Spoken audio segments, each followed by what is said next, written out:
वंचित बहुजन आघाडी संदर्भात महाविकास आघाडीची weight and watch भूमिका असल्याचं दिसून येते। वंचित बहुजन आघाडीला आता 4 ऐवजी 5 जागांचा प्रस्ताव देण्यात आल्याची माहिती समोर आली आहे।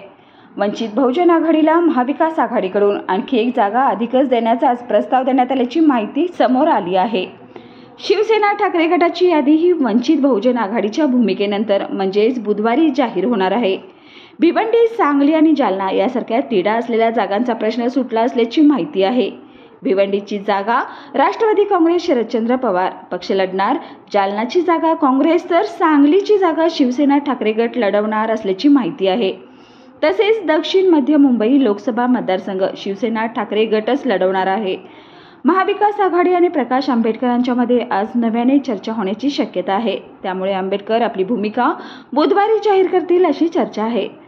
प्रकाश आंबेडकर यांनी अकोला लोकसभा मतदारसंघातून निवडणूक लढवण्याचं जाहीर केलंय। त्यामुळे आता ते महाविकास आघाडीच्या साथीने लढणार की तिसऱ्या आघाडीचा पर्याय स्वीकारणार हे बुधवारी स्पष्ट होणार आहे।